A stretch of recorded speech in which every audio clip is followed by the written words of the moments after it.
How's it going today? How are you doing? Good.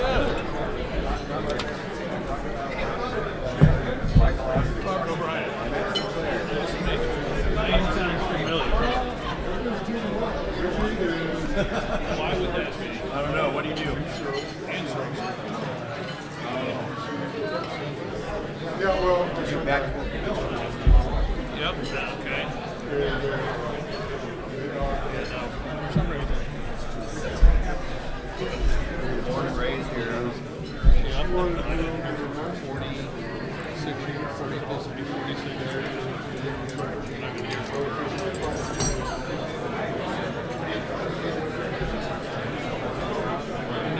You've been out to the office to do my testing when I first bought it. Yep. What's the business? Rincon Communications. Sound familiar or you never know? The guy who was doing the remodeling scheduled it in for me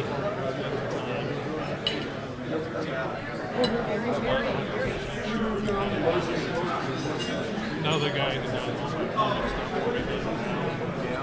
I just take it off his bill.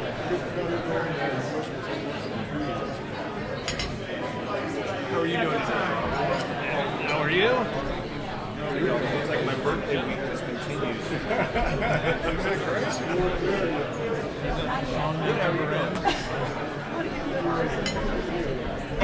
John Wilson, if you're here, to the Sergeant at Arms table. John Wilson, if you're here, Sergeant at Arms table. Oh, mine too. You're 11? Yep. Yeah. Makes two of us. Now, party with you guys all weekend. 24 hours to do it. Okay. Mine started Super Mountain with my brother, my whole family. Brother and mama. Oh. February? Yeah, like a big birthday. Oh, my mom's passed, grandpa.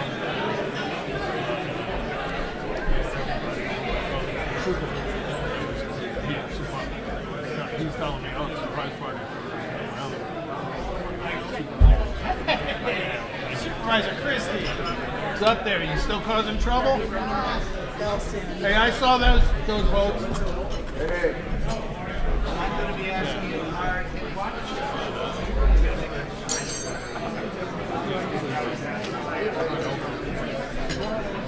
Yeah, but you never could have.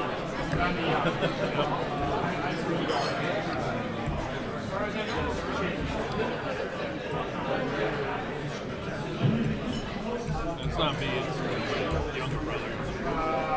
We got something for him. Something that I don't know.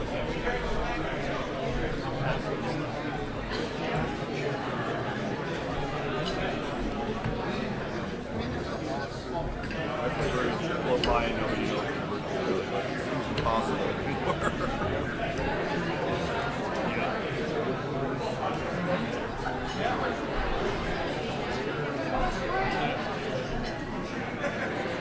That's all.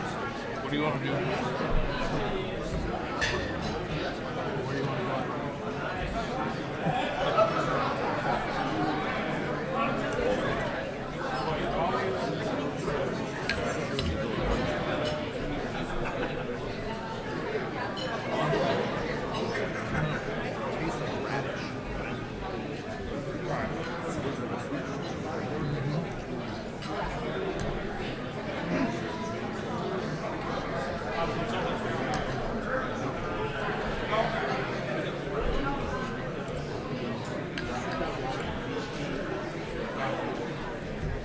Brought you in the club. Matt Blair. Oh, not here today. I'm riding bike. So it's all through biking. Yeah. So my daughter actually a couple years ago was a winter riding. And before somebody asked us if we wanted to go. And I didn't even, I knew what Rotary was, but I knew they were, so I asked them about it. And they dragged me in.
whole lot different than most houses. Yeah, None of yours is emergency. yeah. I mean, we do get emergencies. Yeah, most of it's all kind of scheduled stuff.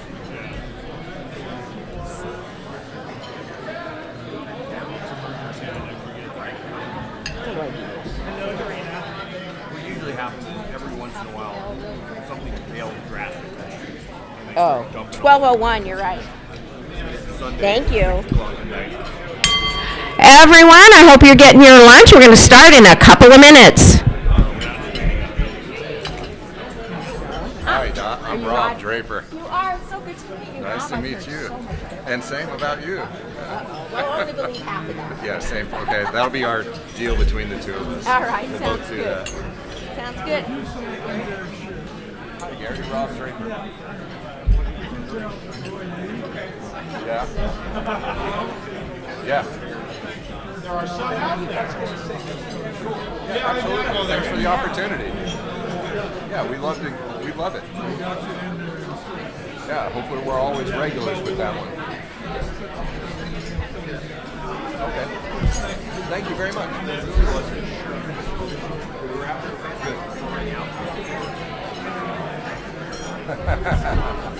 Thank you very much.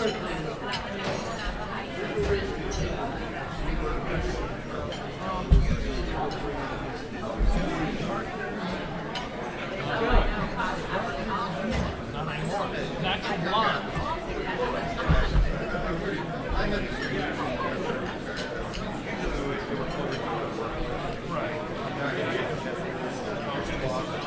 When you do your slides,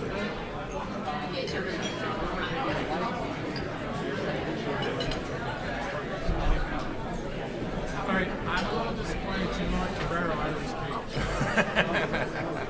Oh, great. Oh, yeah, cool. Hi, man. He's a big fan of yours. Yeah, I know you guys go way back. So, yeah. That's funny. We'll talk about him a little bit today. He's an incredible manager, too, because he's great with people and he's great with process. It's really hard to find somebody who does both of those things. Yes, super smart, great manager. Yeah, he runs half our business for a reason. Thanks, Dan. Thanks for saying hi.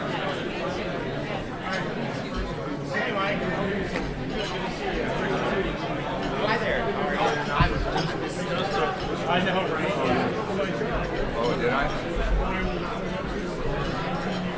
Oh. All right. We just warned ourselves right in there and put you out of business. Wow.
But I had to like go through different ranges. How are you like today?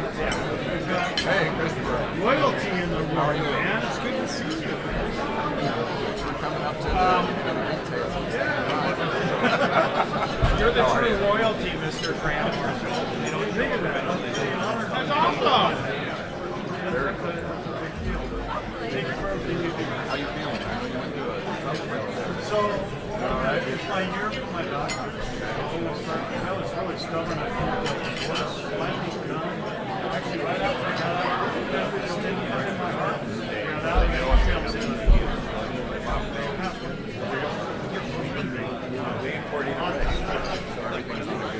So I went down, actually, I was 18 when I bought it.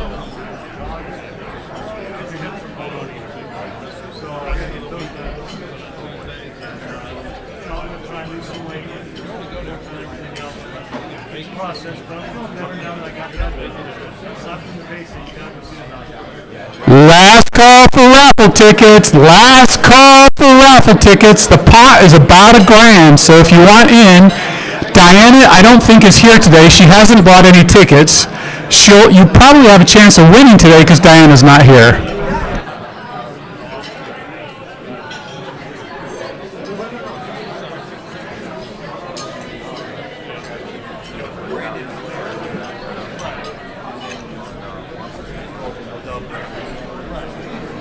Yeah.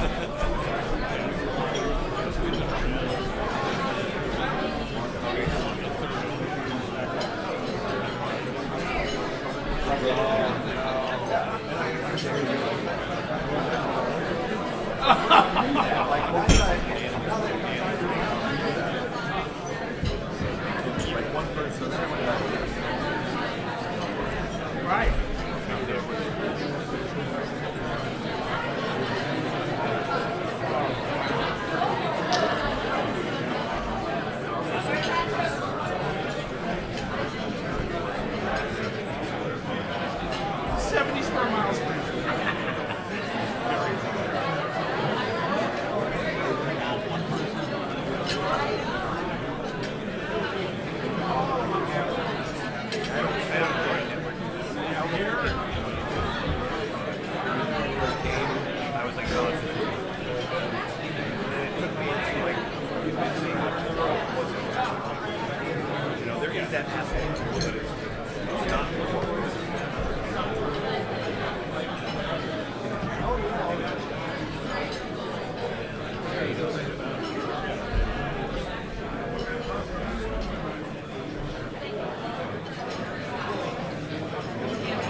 Oh, here it is.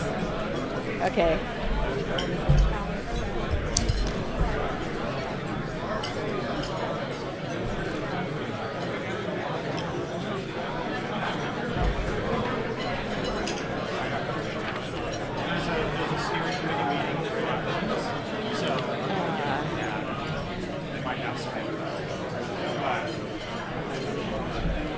Where'd they go? Oh, there they are.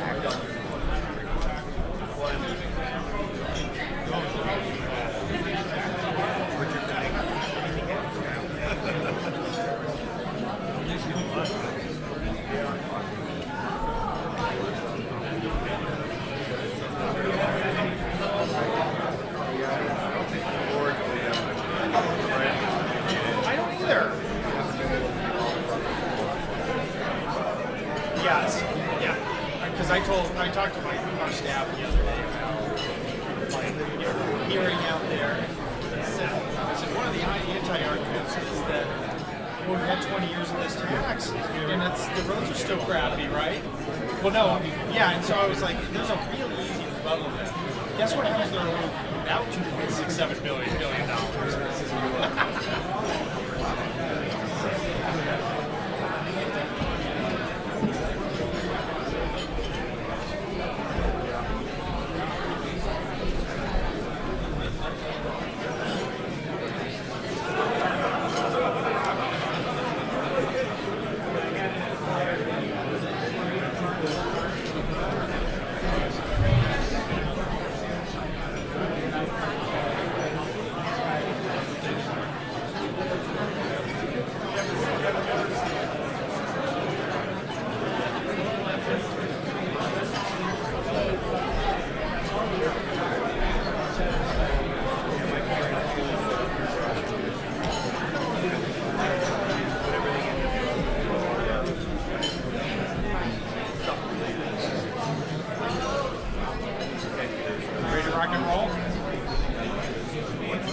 Which is why I don't eat breakfast. I don't eat lunch before the meeting.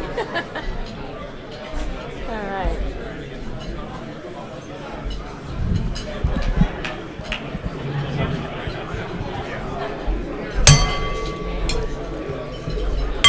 Good morning, Rotary. Oh wait, good afternoon, Rotary. And welcome everyone to the February 18th meeting of the Rotary Club of Tucson. Yay! Thank you all for being here. I get to introduce briefly a brand new member. So Mike's going to come up and lead us in the pledge and the song. And you'll hear more about him later. So, All right. there we go. Good afternoon, everybody. All right. Let's say the pledge. I pledge allegiance to the flag of the United States of America and to the republic for which it stands, one nation, under God, indivisible, with liberty and justice for all. There's Chris. All right. Here you go. You just do the mic.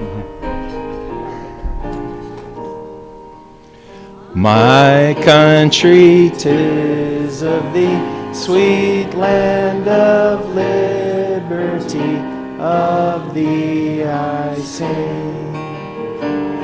Land where my fathers died, land of thy pilgrim's pride, from every mountainside, let freedom reign.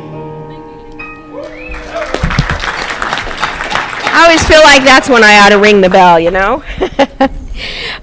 So Mr. Rob LeMaster is heading up here. Mr. Rob LeMaster, who's head of the Make-A-Wish Foundation. And if you look closely, you can see his halo. Thanks, Dot. Well, for today's inspiration, I thought about with the rodeo coming up next week, I thought I would give some words of wisdom from basically the only Oklahoman that Texans like and listen to, and that's Will Rogers. So a couple of very important cowboyisms that Will talked about is never squat with your spurs on, always drink upstream from the herd. That takes some thought every now and then. And after eating an entire bull, a mountain lion felt so good that he started roaring. He kept it up until a hunter came along and shot him. The moral of the story, when you're full of bull, keep your mouth shut.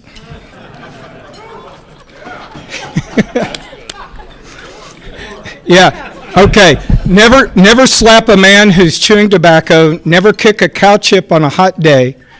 and never miss a good chance to shut up. But most importantly, my favorite Will Rogers quote that applies to Rotary Club is live your life in such a way that you wouldn't be afraid to give your pet parrot to the town gossip. So thank you.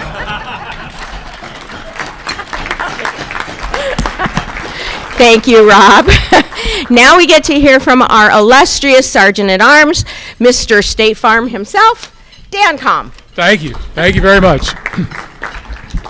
I'm going to bring a jack for the microphone next time, I think, though. It gets pretty low when you're up here. All right, so we have, for the people that are at home watching, we do our Rotary meeting and we broadcast it. Jen over there is broadcasting it. It's on YouTube. So if you have friends or family that you like this meeting or you want to hear what's going on in Rotary, you can send it and they can watch it anywhere in the world. If you're traveling, you can watch it even live or you can watch it's recorded later. So I just want to make sure everybody knows that you can check out what's going on at Rotary even if you're not here. All right, so I'm going to introduce everybody. For those of you at home, welcome. If you're here, would you please stand and let us recognize you? Past District Governor Don Jorgensen. Don? Guest of Mr. Luis Hernandez, Rob Sander. Rob? Guest of Gary Shear, Mark Hart. Guest of Gordy Seward, Mimi Aguila. Mimi? Guest of Jeannie Zita, Whitney O'Connor. Guest of Faye Morris, Sherry Romanowski. Sherry. Guest of Matt Nance, Justin Manask. Guest of Mitch Pizik, Alan Pressel. Alan. And finally, guest of Mike Anderson, Mika Cole. Mika. And welcome everybody. Glad to see everybody back.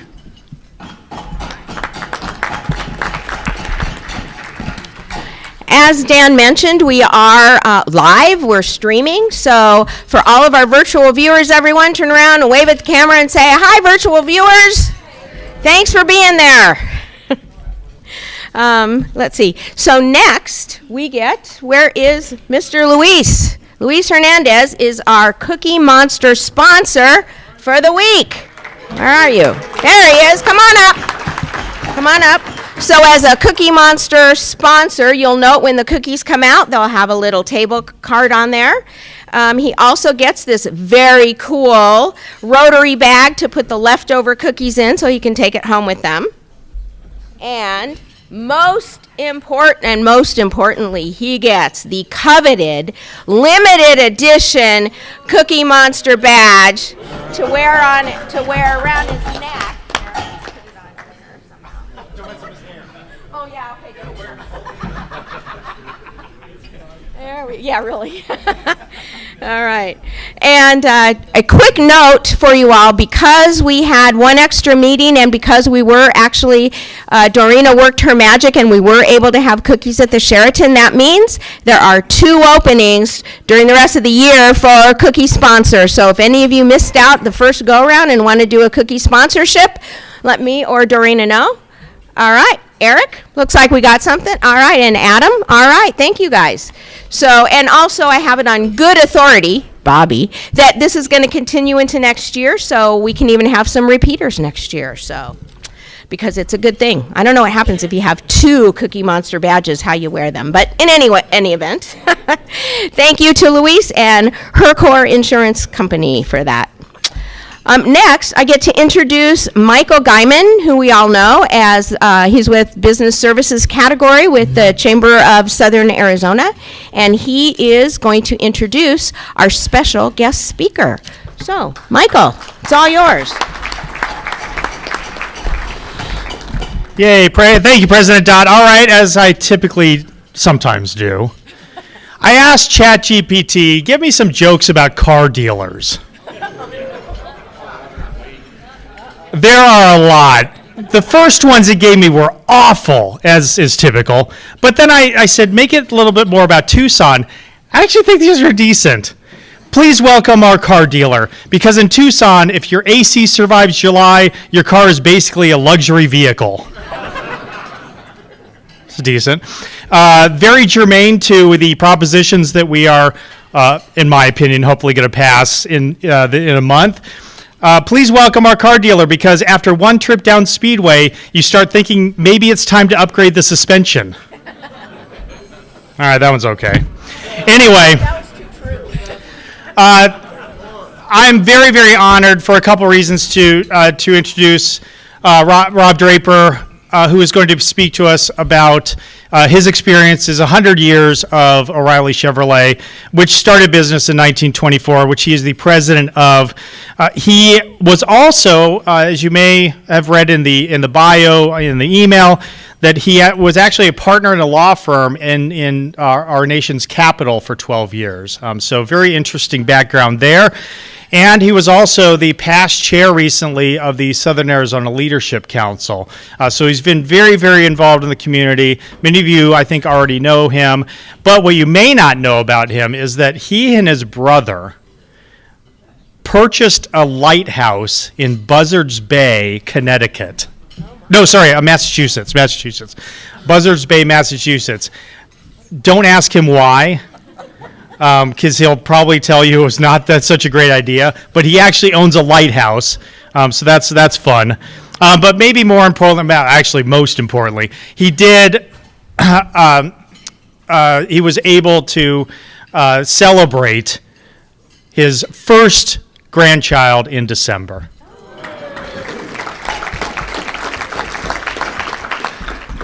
But what I'm also honored to do is to bestow upon Rob Draper an honorary membership into the Rotary Club of Tucson.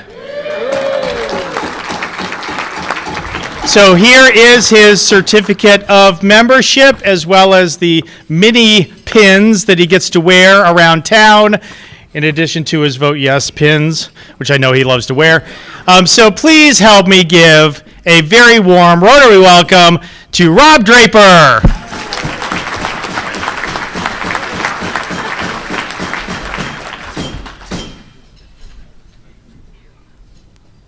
Our home is unique, from the valley to the mountain views and the miles of trail crossing rivers and roads. Our home is shared with saguaros, wildlife, lakes, and stars. Our home is strong, standing on the shoulders of the determined, the resilient. This is our home. And this year, each of us at O'Reilly Chevrolet is proud to celebrate 100 years serving you. Today, we join community icons like El Charro, Garcia's Cleaners, and the Tucson Museum of Art, who have helped move our community forward for more than a century. So the next time you sleep under the pines on Mount Lemmon, or soak in a sunset at Gates Pass, let us be the ones to help you get there. Because our home is unlike anywhere else. Our home is Tucson. O'Reilly Chevrolet. Together, let's drive.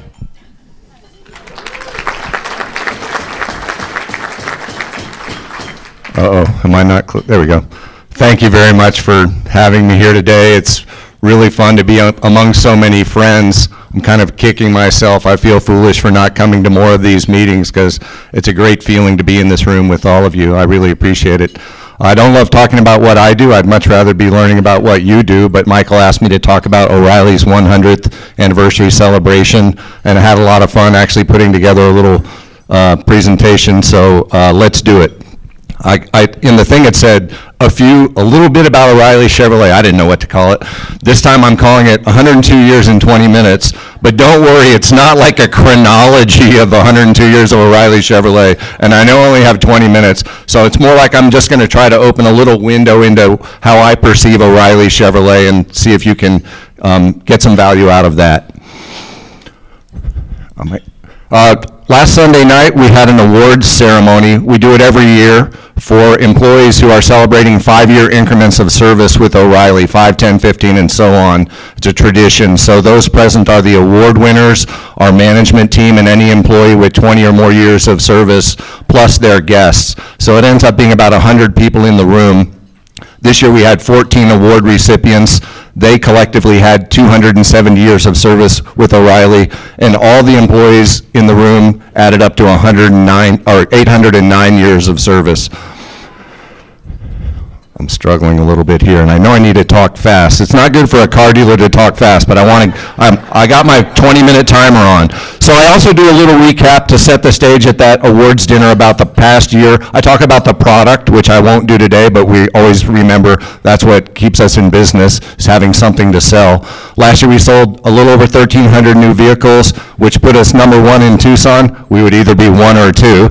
And then that's number 9 in Arizona, 29th in the West, and 145th in the U.S. And the numbers in the upper right give you some context. 29 out of about 400 Chevy stores in the western U.S. and 145th out of about 2,800. There's another 0 on that in the country. So top 5% is good.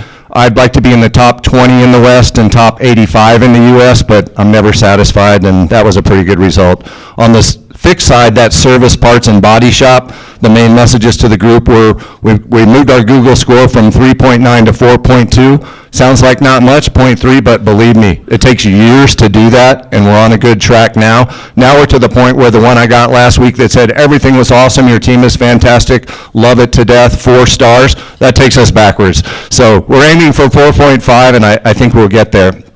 Strong profit growth, and then I always put the number up, the volume number, more than 30,000 repair orders in 1 year. So that's service and parts combined, but that's a lot of throughput in our store, and I think it's kind of tied to that Google score. We're very busy, and we need to be more efficient and smoother in our operation as a result.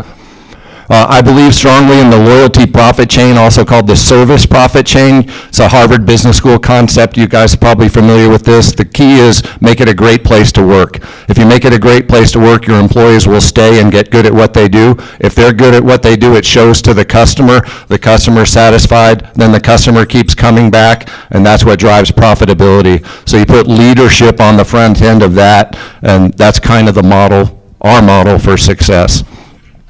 That's what our management team looks like. I'm the dealer and the general manager. We only have 1 store, so I can wear both of those hats. The team that comes to a Thursday morning meeting is those 16 people. I think that's 16 boxes. That's how many are in the room. 10 of them report to me.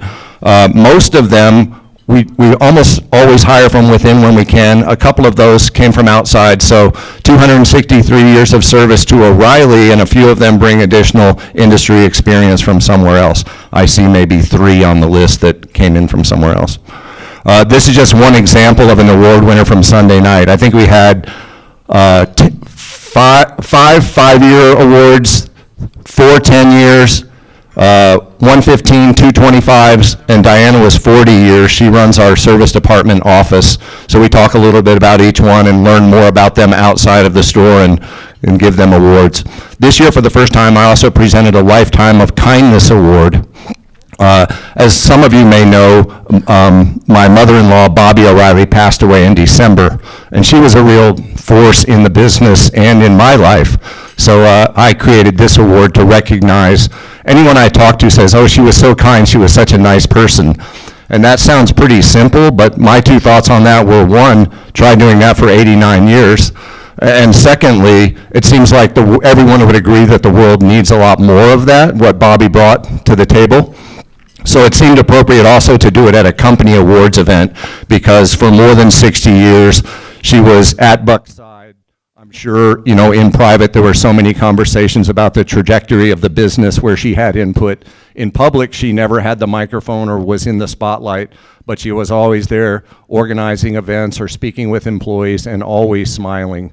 So I gave the Lifetime of Kindness Award to Bobby, and I also gave it to every person in the room who was like a spouse or a significant other, a life partner, a family member, anyone who sort of stands beside and encourages and tolerates everyone else who works for the company. They deserve the award too. So I don't know if there'll ever be another winner, but I love her and I'll miss her. Let's take a quick break. In 1924, Frank O'Reilly traded his career in insurance for a life serving up delicious deals in the heart of Tucson. Now, it was a hit, a big hit. And 100 years later, they're doing it like they've never done it before. This is O'Reilly Chevrolet. Come on, I need an off-road package. Make it a Z71 Trail Boss, hold the fees, and pile on the savings. We kept all the old recipes, putting people first. Savings, service, and selection. My grandpa used to work here, and now so do I. You can really taste the love in every deal. Every day we get the freshest vehicles hand delivered. And you guys go through a lot of trucks out here. We sure do. That's money. If your mouth is watering for some delicious deals, take a one-way trip to Savings Town at O'Reilly Chevrolet. Yeah, brother. O'Reilly Chevrolet. It is the car business, don't forget. Guy Corvetti. Anyway, let's go all the way back to the beginning for just a minute. March 1924, Frank O'Reilly was in the insurance business, moved to Tucson, wanted to be a Studebaker dealer, wasn't available, thank goodness, so he settled for Chevrolet. 100 years later, 2 years ago, we celebrated our 100th anniversary. That's what I'm supposed to be talking about. I guess I'm a little off track on some of this stuff. But we didn't really know how to celebrate that. I don't know if you guys struggled with that too, but you know, like I said in the intro, El Charro, Garcia Cleaners, Tucson Museum of Art, Rotary Club of Tucson. So we're on your heels by 3 years. We'll never catch up. But we did wonder, like, what are you supposed to do? So we decided just to have a couple of parties. We had one for employees and their families, and then we had a public event. A number of you were there. Thank you for being part of it. And so we just thought the idea was to celebrate all of the hundreds of employees who've come in and out of the company over the years, tens of thousands of customers, all our vendor partners, Dan, thank you, all of our community partners, Rotary Club of Tucson and so many others, and just kind of notice how the company is kind of a vessel through which all of those people move over decades, and the company stays the same, but the faces change, and there's a heck of a lot of hard work that goes into that. So that's the approach we took, and it was a lot of fun.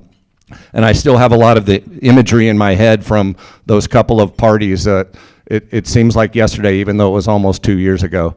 But we also realized that outside of that bubble of the people who know the organization, whether it's Rotary or O'Reilly, you find out that the rest of the world, they don't really care that much. So what they want is to buy a vehicle at a great price and get it serviced, you know, by people with a smile on their face. So we know that. So we'll be coming up on 102 in March, and now we're back to, like, that's the word, O'Reilly, and that bow tie, and that's the logo. No more 100. That logo has to make it happen. So it's one step at a time, one foot in front of the other, one day at a time, just into the future, doing the same thing that we've always done. I wanted to talk about this just for a second.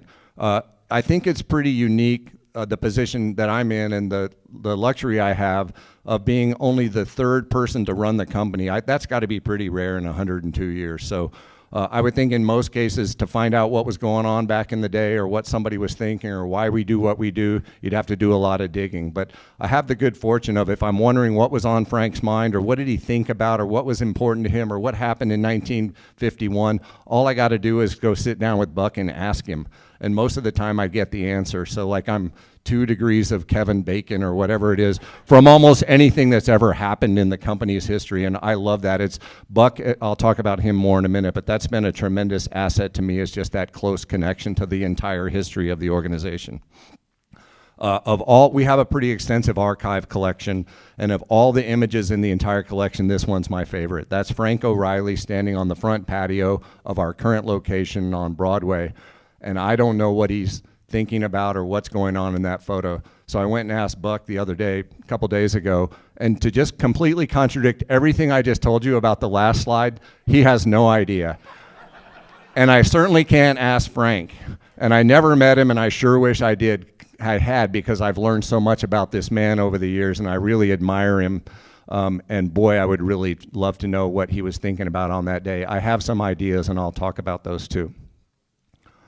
These are my guiding principles. Do things honestly and ethically. Try to deliver exceptional customer service all the time to the best of your ability, and then obviously make it profitable. That's what business is for. So I try to meet with everyone who's coming on board with our company. We have about 185 employees. Sometimes they slip in while I'm out of town or something, and then I track them down the next day. But it's important to me to get to know somebody who's thinking about coming on board, tell them these 3 things, and just have a conversation. And my approach is really we focus on the first two. If we do things honestly and ethically and deliver exceptional customer service as best we can, the money part will take care of itself. And I know that to be true for the company as a whole, and that's my job. I also believe that's the case when you're talking about any particular transaction with a customer, whether it's in the showroom or on the service drive. If you're focused on the sale and the money, it's off-putting, people hate it. But if you're focused on the right things of doing things honestly and ethically and just trying to pay attention to what do they need, how can we help this customer, then the money part will fall in line and everybody will get paid what they deserve to be paid. I had fun looking at the mission and values of Rotary International and Rotary Club of Tucson to see where the connections are, and I think it's obvious how much overlap is between what's important to Rotary and what's important to our company. I especially like the part that I made bigger there. We are dedicated to doing good in the world. That's pretty bold, but that's what I love about Rotary. I guess I would say we're dedicated to doing good at 6160 East Broadway, and if we can get that done, it's good enough. I also found this in the archives the other day. I did not know, I had never seen this image, but that's Buck 1957. He was a Rotarian, and that's, I think when he came into the club, that maybe this was a little feature about him at that point in time. I also took this over and talked to him about it, and he reminded me that Frank was a Rotarian. So put a pin in that one, and I really want to do some digging there, and I think, I mean, was it in the 20s? I don't know. It very well could have been that he was a very early member of this organization, and I'd love to get to the bottom of that with your help. One more break. In a world where trucks are the ultimate tool, one dealership rises above the rest. You've all earned the right to be here at Top Truck. Now let's go out and save Southern Arizona thousands. Yeah! This month, you're invited to experience an event 99 years in the making. More than a great price isn't just something we say. It's something we give people every day. From the dealer that brought you Truck Month comes an all-new saga. People need trucks, and we're gonna help. Critics call it mesmerizing and slightly overproduced for a local car commercial. Talk to me, truck man. You did it again. You dropped below the price tag. You're dangerous. If savings are wrong, I don't want to be right. Introducing Truck Season, now playing at O'Reilly Chevrolet. O'Reilly Chevrolet. It's a car business, don't forget. But I do love featuring our employees in our ads. I want us to be approachable and show we're real people and we're not afraid to have fun and be goofy. That's the idea there. Okay, on Sunday I also presented a 70-year award. There's only one person in the company who's been around that long. That was Buck. He joined in 1955. He wasn't at the event, but I just took a little time to kind of show people images of the early days and remind them, like, obviously he is O'Reilly Chevrolet for the last 70 years, and that's a whole nother presentation. I'm at 15 minutes, 30 seconds, so I can't do it. But believe me, like he is such a force in my life. He wears so many hats for me: father-in-law, mentor, business partner, coach, closest friend on earth, like everything. So there's a lot to unpack there, but for purposes of this, I'll just tell one story. I heard that at one point Frank sat down with him in the early 50s and said, "Buck, like, are you gonna fly airplanes, or are you gonna like get serious and get in the business?" And so, I mean, we obviously know which route he took, but I have a couple questions about that. Like, first of all, he wasn't flying airplanes, he was flying combat missions in Korea. Secondly, he was 25 years old. So I think he still had probably a little more time to be doing that. But anyway, he punched out of that. I knew he flew in the Guard after that, was in the first sortie, I think, out at the Guard here. But he got serious about the business, and the rest is history. He's been at the helm until I got involved, and it was fun to go back through and see some of these old photos. The one on the far right's when the Olympic torch came through town. And then more recently, that's at our 100th anniversary celebration. So Buck turned 96 at the end of January, and he says hi to everyone here. And I wrote down a list of all the people who send their well wishes to him, and I really appreciate that, and I'll send them from everyone else as well. In 2002, like Michael said, or Dot, somebody said, I was practicing law for a firm in DC, and Amy said, "Hey, do you want to move to Tucson?" I guess I should have seen that coming, marrying an O'Reilly. I grew up in Austin, Texas, and I noticed it was on the same road, so I said, sure. So I quit my law practice. They told me I was crazy, moved out here and started studying for the bar exam. Buck offered me a desk in his office, so for about 5 years I ended up doing some legal work for the car business, but mostly we just did other investing in other things. I felt retired. It was super fun, go to work, talk to Buck, read the Wall Street Journal. What are we gonna do today? At some point I realized you better either learn the car business or get ready to get rid of that, because that's the engine that's driving this whole life that you're living. So I did go to the NADA dealer school in 2008. That's the photo on the slide, and got involved in the store in 2009 and been doing that since. I really love the car business. I'm not a car guy, but I love the people. The people who are attracted to the car business are so resilient, so upbeat, optimistic, like through anything, through the COVID pandemic. We were an essential business, of course. Like buying a Chevrolet is essential. We all know that. So we were open throughout, never closed for 1 minute, but they didn't care. Everyone came to work. General Motors bankruptcy, you name it. Anything you can throw at them, people in the car business are ready to roll. They'll go into battle with you anywhere, and I love that. So I'm quite close to everyone in the company, and I really enjoy that part, trying to get people make the most of their potential as a manager and guide them, upward through their career. I also love tinkering in the business. You probably can all relate to that too. I love it that you can kind of try one thing, and if it doesn't work, okay, whatever. The next day you can try something else. That's the beauty of a small business. You can always just be messing around with it. So that's been a lot of fun for me too. I also love it that retail automotive is expected to be, and by nature sort of is, part of the local community. That's the only way it works. So I get that all the way back from Frank and Buck, and it's important to me too. We're connected in so many ways with the local community, including obviously with the Rotary Club of Tucson, and we try to do our best to promote all of those organizations. And as you know, like that's doing good in the world, as your international, or as your mission statement says. I found this, shoot, I can't read it from here. I was going to read a little bit of it. I found it in the archives after Frank died. There's a paragraph that says, hey, there was one point where the University of Arizona Medical Center needed $50,000, so Frank said, I'll do it. And then the Humane Society was building something, and he said, oh, here's $25,000. And then there's another paragraph that said soldiers are coming home from the war and they needed training, so he chaired some organization to give training to the soldiers returning from the field.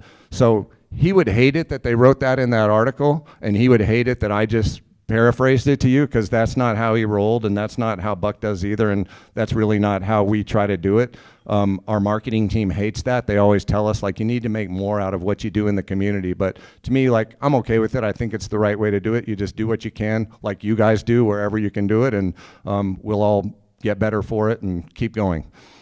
I do super cherish the relationship I have with Rotary Club, and Mark Irvin brought that connection to a new level during his presidency, giving us the opportunity to get more involved in the car show. It's very meaningful to me. I was kind of mad at Mark for making all of these people come out to my store one day to say thank you for that. Because the upside was when they were there, I had the opportunity to say thank you to them for letting us be involved. But I guess I'm just trying to convey how I feel about these sort of things. Like, it's a group effort, and we're all doing it for the same reasons, and you don't need to be thanking us for anything. We're happy to be part of it and connected to Rotary in a way that's making the community better. And it's super fun to see all the charitable contributions that flow from the car show to all these organizations in town that really need it. Jay, Ted, all the Pima Community College programs and everything else that you guys have funded. It's super cool to be part of it, so thank you very much.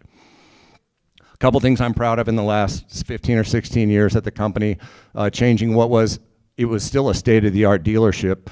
Buck designed it and built it in 1963. His dad thought he was crazy to put it way out on Broadway, but it still worked really well 60 years later, or 50 years at that point later.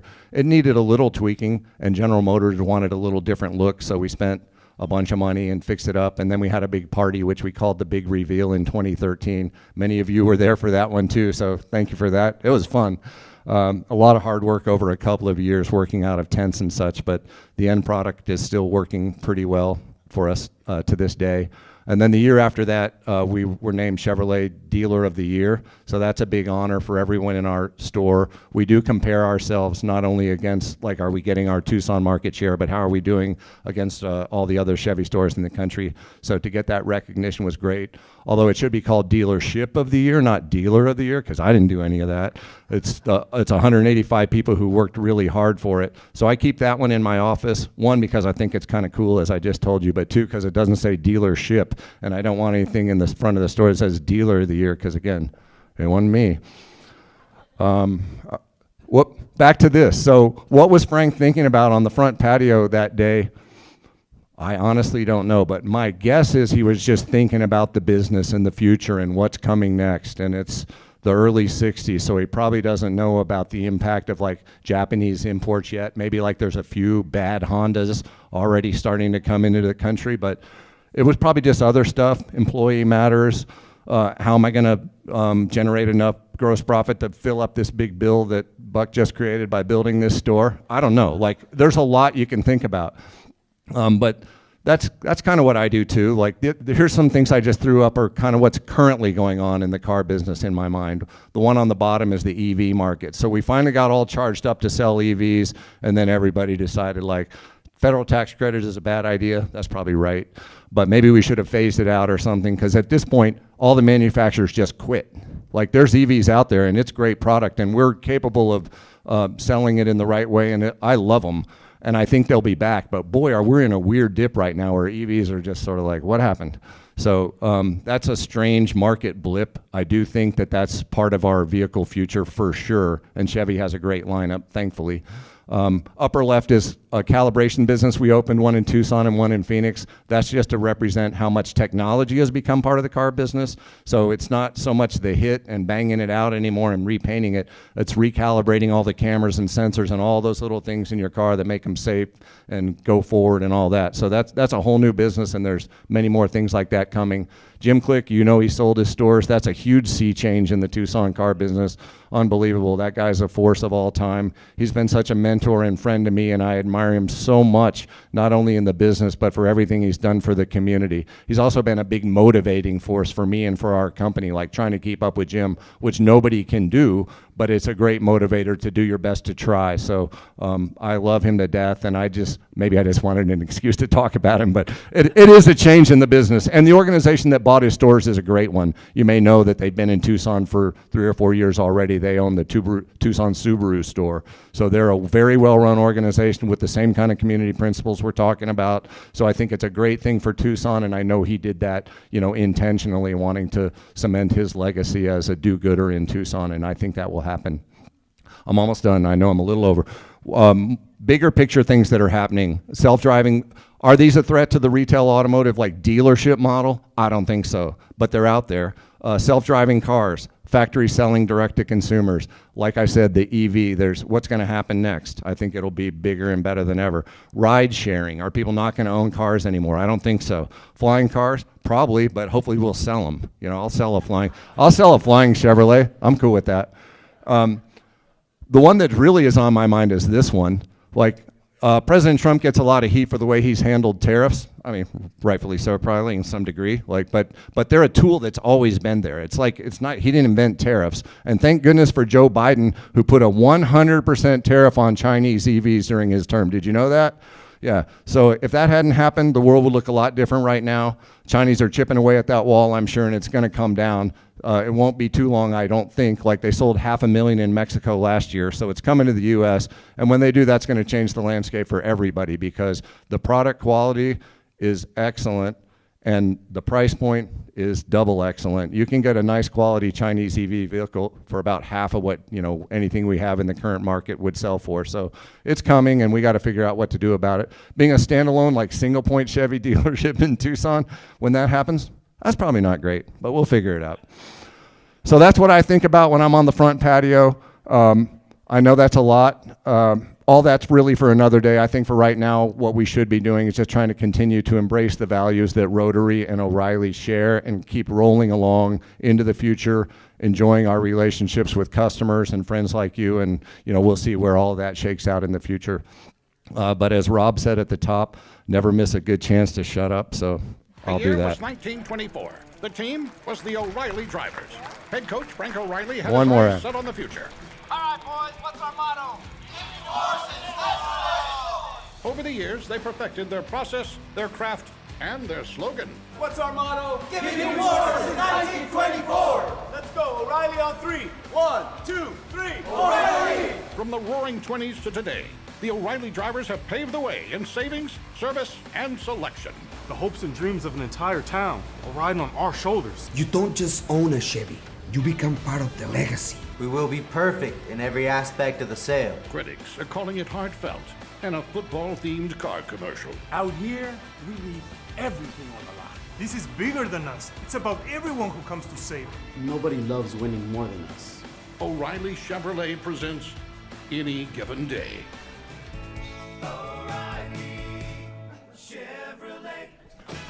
That was a lot of fun for me. I really appreciate the chance to talk to you guys. Enjoy the rest of your day. Couple questions, sir. Couple questions. I got the mic up first, Rob, and you're going to hate this because I know you don't like any PR. So Rob and O'Reilly Chevrolet have been involved in a car show, I think, since day one. And we take a Corvette down there and they fix it up. During our centennial year, we really wanted a new Corvette, and it just came out. And a bunch of us went down and talked to Rob, and Rob thought we were crazy. And the only reason we got the car is because Rob decided to carry the water for us all the way up to National, and we got that car. And we had to pay for it, and because of that, we were able to double the ticket price from $5 to $10 for the car show. A bunch of us went down, and we decided we were going to go surprise Rob, hit a little banner for him, some stuff. You just broke into a little rendition of "He's a Jolly Good Fellow," which I don't think you enjoyed. Maybe we'll do it again. But what I want to mention to you, when we left, Rob gave us back the money that we spent, $84,000, that he had nothing to do with. It wasn't his money. We wrote the check directly to General Motors, and Rob said to me, "Mark, we don't have any money in this deal." So Rob gave us back that money, and it went directly to J-Ted, thanks to this young man right here. Thank you, my friend. That was back in the day when it was very difficult to get a C8 Corvette. So yeah, our only involvement at the front end was to beg for one more because we had a customer list. So if we sold one to Rotary, that's just putting somebody else further down the line. So we did go ask for an extra vehicle, and they delivered on that. But yeah, I realized that, okay, we just used words. We didn't have any skin in the game. So that was the point behind that. Today, if you want a C8, just tell me how many you want, and I can get them all. Candy? Very quick, not only thank you, but I'd like to remind everyone that I comes before E when you're talking about O'Reilly Chevrolet. It's the most misspelled word, and I just want to make sure every one of you know I comes before E in O'Reilly Chevrolet.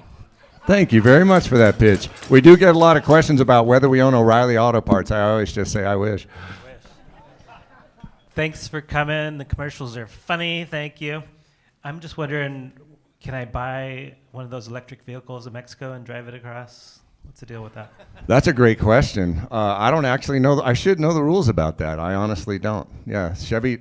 Fortunately, the Chevy lineup, we have a truck, a little EV like SUV, and then a midsize one, and there's a tiny one coming. And Chevy's already number 2 in the market, pretty far behind Tesla, but pretty far ahead of everybody else. So don't go do it. We'll just sell you one of ours, and when those come, you can switch. All right, last question. How was that Joe for a DeShell. car dealer pitch? Rob, thank you so much. Your presentation was great. You did deal with one of my questions, and that was regarding the EVs. How about the hybrids? Can you just talk a little bit to us about any hybrids you have, please? Yeah, I think actually more of that is going to be coming. In the beginning, when it's all based on federal standards for fuel economy and tailpipe emissions. Those two things drive what the car companies can build. They have to get under the threshold on both of those things. What's the fuel economy of everything they sell on average? And then what are the tailpipe emissions? So when EVs first started coming into the market, most of the companies said, okay, we're going to pick. We're either going to do hybrid or we're going to do like full battery electric EV, and that'll be our solution for clearing the regulatory hurdles. Chevy chose all electric, Toyota chose hybrid. pretty quickly after that, some of the companies, including Chevrolet, said, you know what, we might have made a mistake there. We probably should build hybrids. So more of that is happening right now. The original thought process was, well, why would you put a gasoline engine in a car if you're trying to get away from carbon emissions? Like, it doesn't, now you're doing both. You got a gasoline engine and a battery. So what are we doing? So that's why Chevrolet went the way they did. But I do think in the future, now that the regulatory environment is backed off a little bit and it's more market driven, I think there will be more of a place for all of the solutions, including ICE vehicles, for a long time to come. So gas, hybrid, and full plug-in battery electric. What was Gary's question? Oh, can you buy it and bring it in? Oh, thank goodness. No, Gary, you cannot do that. Why'd you do that? Yeah. Hi, Bob. Buck is doing pretty well. I think he's in a great place with respect to Bobby's passing. His religion is so strong, and his faith, and he's good there. But I do think we all know, if someone's been your life partner for 70 years married, like, what do you do? Like, I think he's lost some of his purpose in life because of that. But he just turned 96, as I mentioned. He's got some medical issues of his own, so he spends more time at home, but he exercises every day. He's got like a training routine, so he's the same in that sense, that there's not a lot of slowing him. Even his body is slowing him down. Like, his mind and his will to be strong is great. So as I said, I have a list of names of all the people who said to give him their regards, and I'll do that from each of those people and all the rest of you too in this whole organization. He's amazing, and that'll light up his day when I tell him about my experience here today and how much he means to all of you. So I really appreciate that.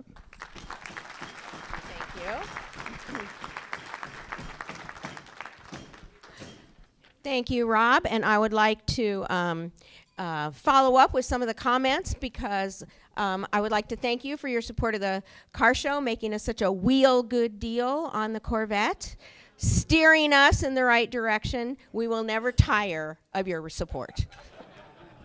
All right. However, what we would like you to do, Rob, one more thing, is this Rotary Club is very invested in children's literacy. So what we would like to do is have you sign this book called Dream Cars, and we'll put it in our library at Make Way for Books. Cool. So, yeah, so thank you. Okay, next we have a club, our first of two club birthdays for today.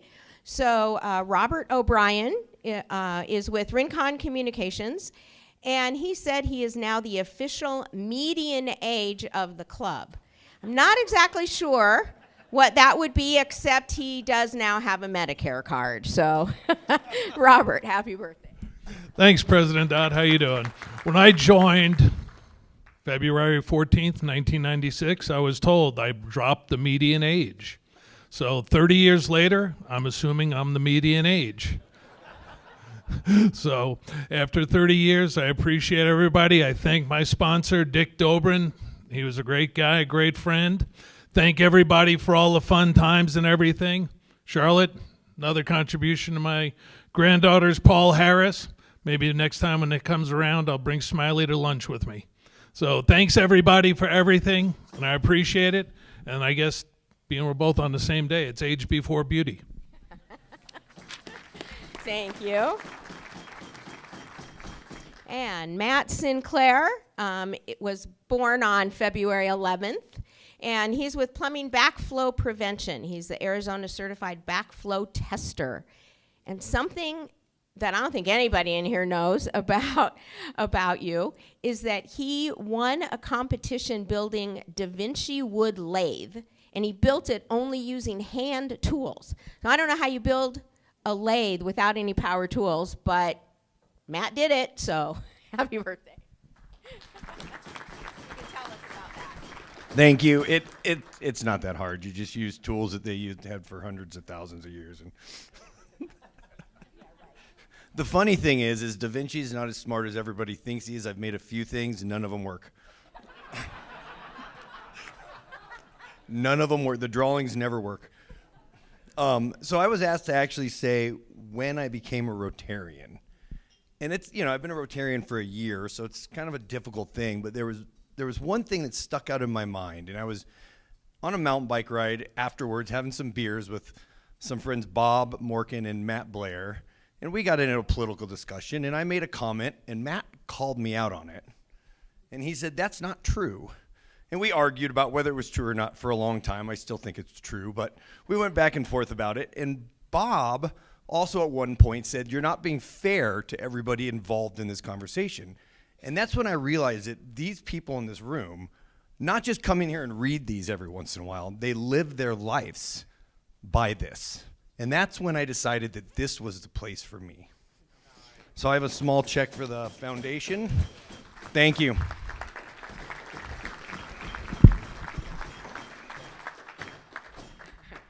Thank you, Matt. And before I introduce our next speaker, I just also wanted to invite Rob. You're an honorary member, but open invitation to any of our meetings. You agree? All right. Okay. So next, I'd like to introduce Debbie Shepard from Banner. She's a corporate designated member, and so she is going to introduce our newest Rotarian.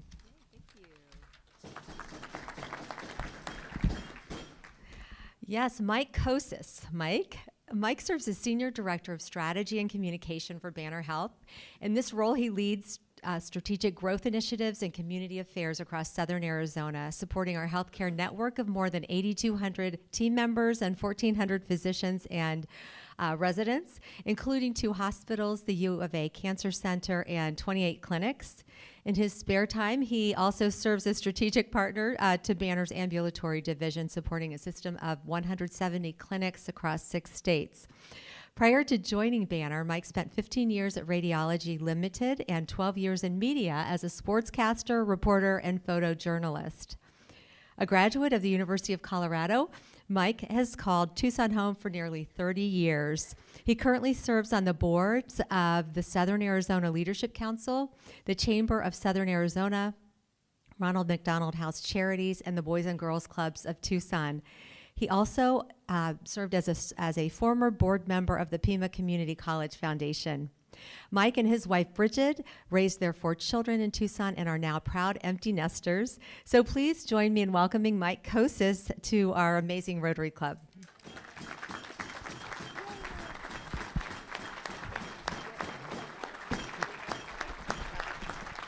we go. We'll give you all your new stuff. Oh, Debbie, come back here for a second. Gotta do the picture here. Here's Dave.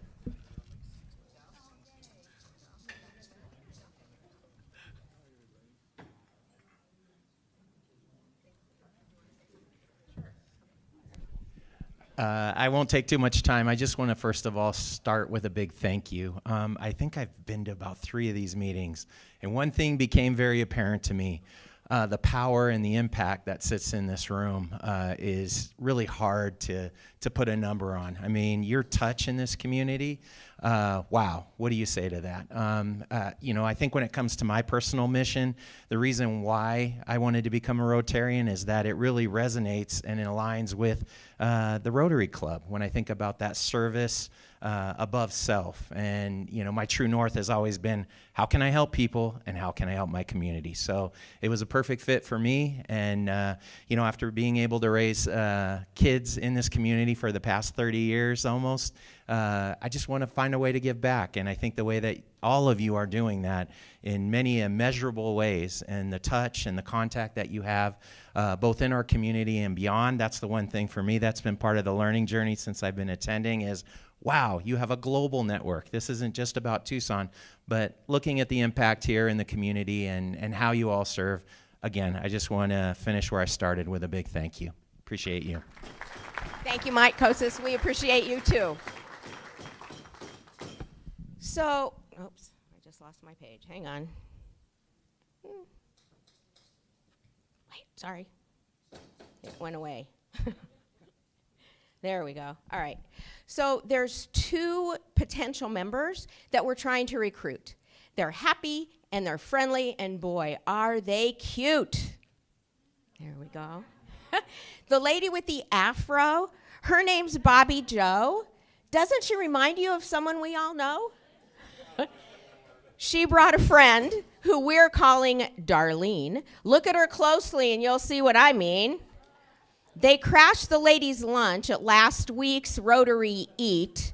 A hilarious stunt we know they'll repeat, like it or not.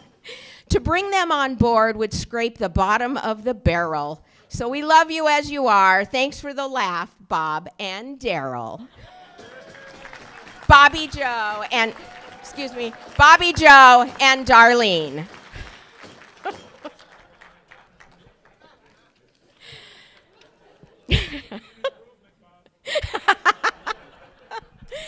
Okay, and now I'm very pleased to introduce you all, because you already know her anyway, to the one and the only Charlotte Harris. Charlene. Okay.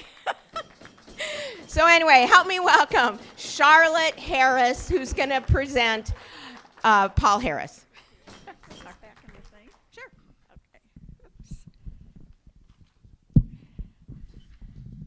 That is a tough act to follow. Anyway, Rotary members are truly people of action, and together, such as with donations to the Rotary Foundation, we can create lasting impact in the lives of our community and communities around the world. Today, we recognize 2 of our fellow Rotarians with 2 new Paul Harris Fellow pins in appreciation of their commitment to creating lasting impact. Steve Pickering is receiving his Paul Harris Fellow +3, and John Duvall is receiving his Paul Harris Fellow +4. A 13-year member of our club, Steve Pickering and his wife Ann, are celebrating their 50th wedding anniversary this year. They have 2 grown children, Megan and David, and a 19-year-old grandson, Chase, who is a heck of a good golfer, and he now gives his grandpa strokes. Steve graduated from Linfield University, an NCAA DC3 school located in McMillan, Oregon. FYI, Linfield holds a national record of any NCAA level for the most consecutive winning football seasons, 69 years in a row, and still going strong. Steve was inducted into Linfield's Athletic Hall of Fame in 2019 and received the Linfield's Distinguished Alumni Service Award in 2025. After college, Steve joined ESCO Corporation, where he worked for 33 years, starting as a salesman and ended up as CEO of a semiconductor manufacturing company. He has also served as CEO of several other manufacturing and telecommunication companies and currently serves on various boards. Steve was a first tee coach for 9 years. In Rotary, Steve was our 10th annual Tucson Classics Car Show chair, past co-chair of our Star Committee, our club membership chair twice, and various other club committees. He is very thankful to his sponsors, Hugh Thompson, Mike Anderson, Jim Davenport, and his mentor, the best mentor ever, Jim Lebinsky. When asked his favorite things to do, Steve replied, quote, spending time traveling with my wife Ann often, and spending time with my daughter, grandson, and son whenever their time allows, unquote. Steve donates to the Rotary Foundation and our club because of the good work we do with children's literacy and the Ride to End Polio. John Duvall was born in Pasadena and grew up in the Los Angeles area. He earned his BS in Biological Sciences from the University of California, Irvine, as well as his master's degree in Business Administration. He first joined Rotary 38 years ago. John is a career academic medical center administrator. Here's what that means. He is the former CEO of Virginia Commonwealth University Hospitals and Clinics in Richmond and was vice president for clinical services for Virginia Commonwealth University. He served the VA for 5 years on the Veterans Administration National Academic Affiliation Council. Before John joined Virginia Commonwealth University Health System, he served in Tucson at the University of Arizona Medical Center as Chief Operating Officer. He has also held executive roles at the University of Colorado Health Sciences Center and the University of California Irvine Medical Center. John has been very active in serving his industry and his community wherever he lived. As board chair of the Accreditation Council for Graduate Medical Education, at the Richmond Industry Roundtable of the Federal Reserve Bank of Richmond, and on the boards of Boys and Girls Clubs of both Metro Richmond and Tucson. He is a lifetime fellow in the American College of Healthcare Executives, and he currently serves on the La Fraternal Board of Directors and Executive Committee. When asked why he supports Rotary International, he shares it is because he wants to spend his time on impactful things, and Rotary is all about impact, locally, nationally, and across the globe. He's proud to be a member of the best Rotary club in the known universe. Please join me in thanking and congratulating John for their support of the Rotary Foundation.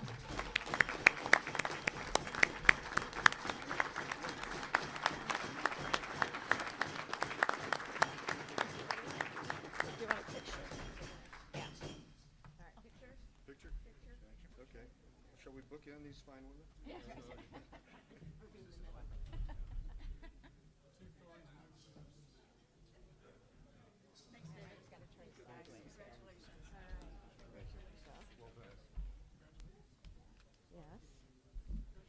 Thank you and congratulations, newest Paul Harris members.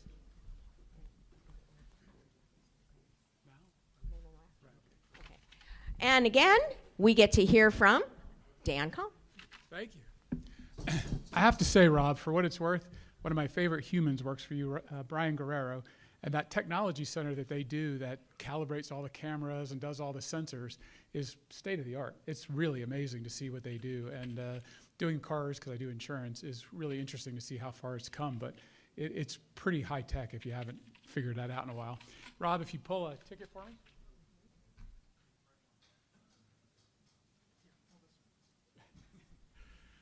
It should be shown that Michael Guyman tried to hand me a ticket. I believe that's a $25 fine, my friend. I'll put it on your tab. Should it be more?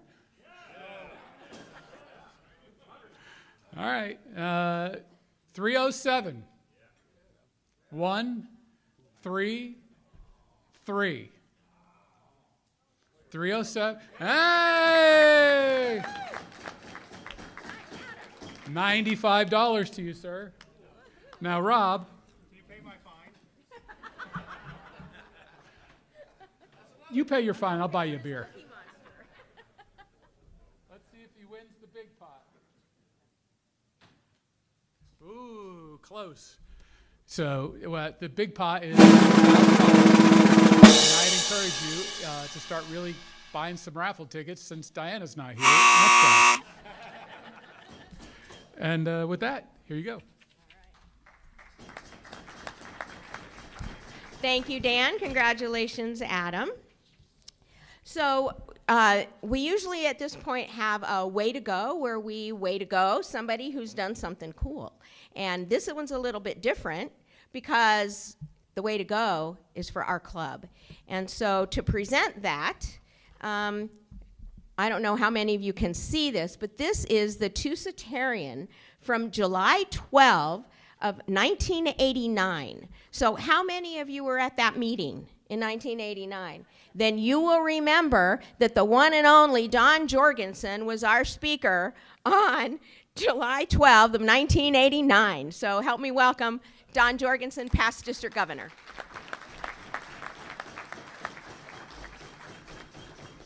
I thought some of you looked familiar. It's always a pleasure to be here at this club. So many friends and fellow Rotarians. It's just wonderful, and particularly today because I'm here. As you know, one of the other hats I wear is as the ambassador for Shelterbox USA. And today, I'm pleased to say, way to go to the Rotary Club of Tucson for once again going above and beyond. I'm going to read a little bit, otherwise I take 10 minutes. I need to keep short because I could say so much about your club. But your commitment to being a Shelterbox hero continues to make a profound difference for families in their greatest time of need. Your leadership, generosity, and belief in the power of Rotary service ensures that those families who have faced disaster were not left without hope. Let me just tell you what's happening with Shelterbox right now and give you a quick example. Shelterbox, we are currently engaged in response actions or monitoring in 15 countries around the world right now because of the man-made or natural disasters. Just to give you an example of how your help made a difference just a few months ago, y'all remember the impact of Hurricane Melissa on Jamaica. Thousands of families were left with sticks instead of homes, or shelter severely damaged. Shelterbox was able to support thousands of people in just 50 days because we were able to have the supplies we needed pre-positioned. That's where your funds go, and able to get our team members there and helping after that devastation. So the partnership with Rotary, your club, Rotary International, Shelterbox, makes all the difference. You're part of this global network. but more important, your contribution reflects more than financial support. It represents compassion in action. It's more than service above self. Because of you, Shelterbox is able to show up where and when people need us most. So you are helping to transform that despair into hope for thousands of families. And that's happening every day. So on behalf of Shelterbox USA and Rotary International, it's my honor to recognize the Rotary Club of Tucson as a 25-26 Shelterbox Hero Club. Your dedication places you among Rotary's champions of compassion and service. So thank you for leading with heart, vision, and action. You are true Rotary heroes. So way to go. Thanks.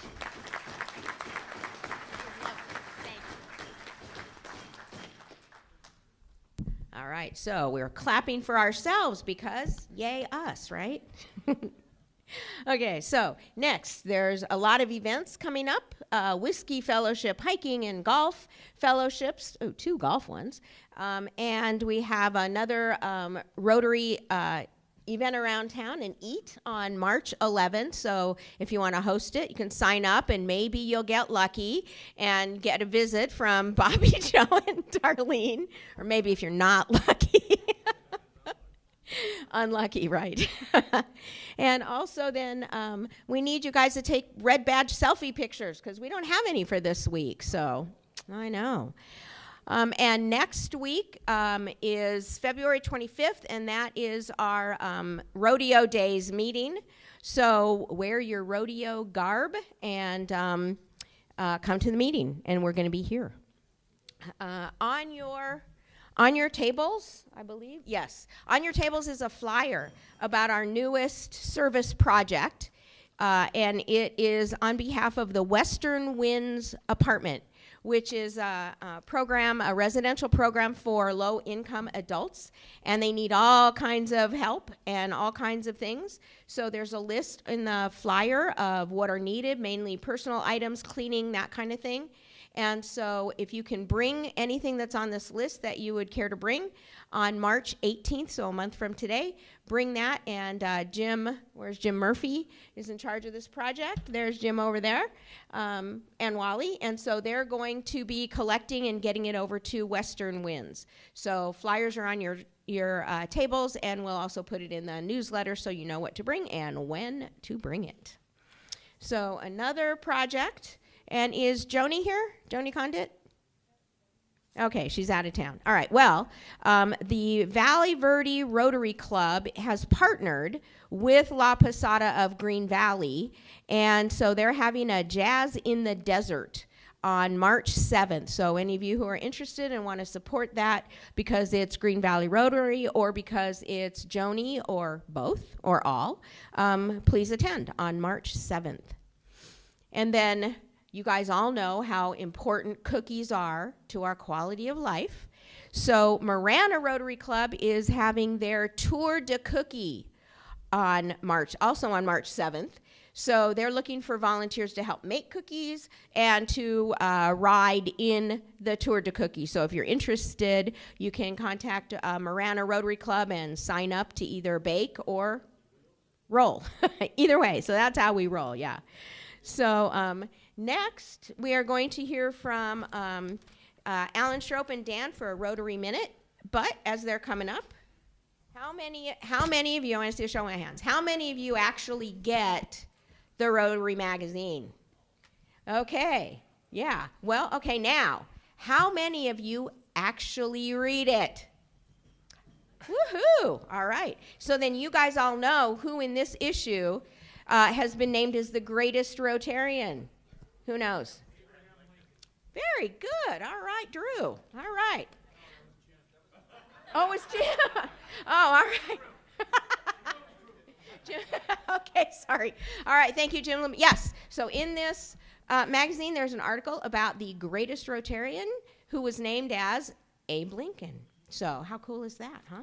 So if we could have him as a member today, that'd be great.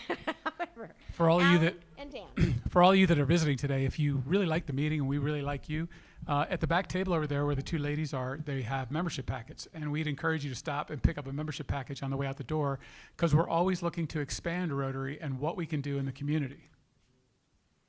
Yeah, thank you. So I want you to be thinking about when you joined the Rotary Club. How many years have you been in the club? And like Rob did, where we do anniversaries, how many people are 1 to 2 years in the club? Raise your hands. One year today? 1 year today. All right, very good. All right, let's 2 to 10 years in the club. Okay. 11 to 20. All right, 21 to 30. 31 to 40. Look at that. 41 to 50. Hey. Yeah. 51 to 60. Hey, Tim.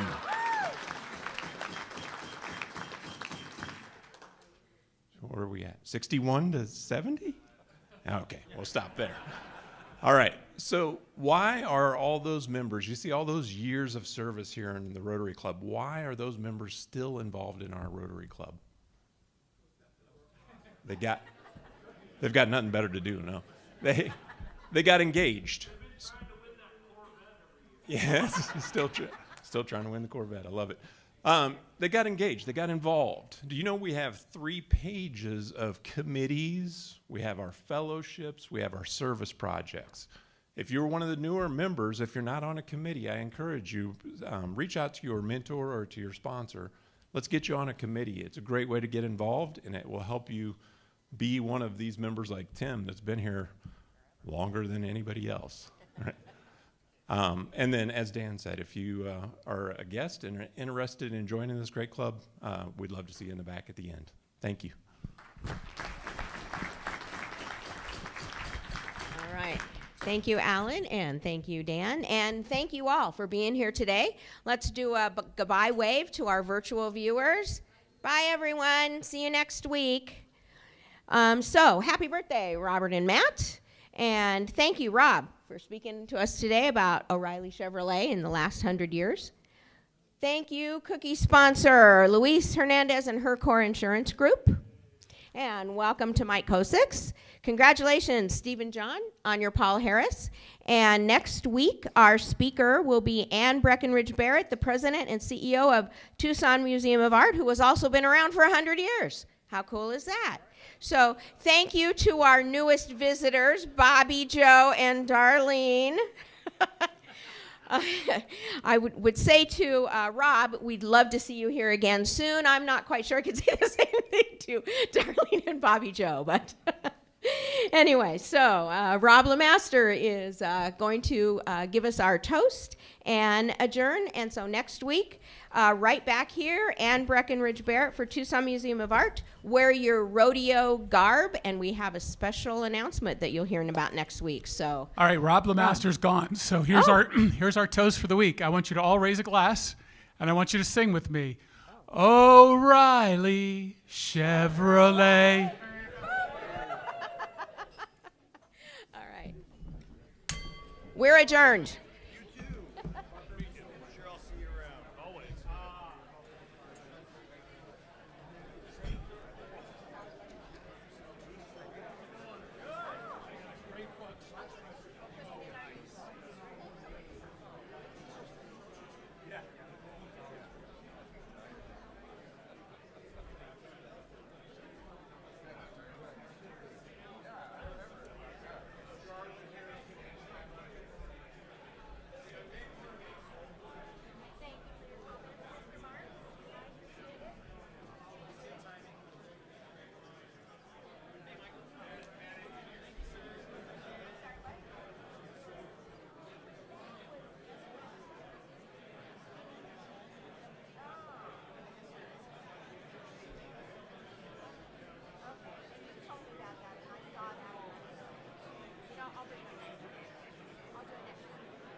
love it there before and said it wasn't anything. So we moved it up, as you did. So we moved it to John. And you know John, right? Of course you do.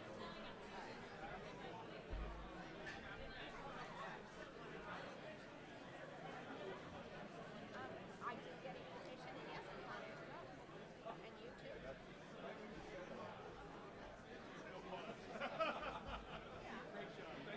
Corey, how are you, Gary? Thanks, Marty.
collect these and I'll be back.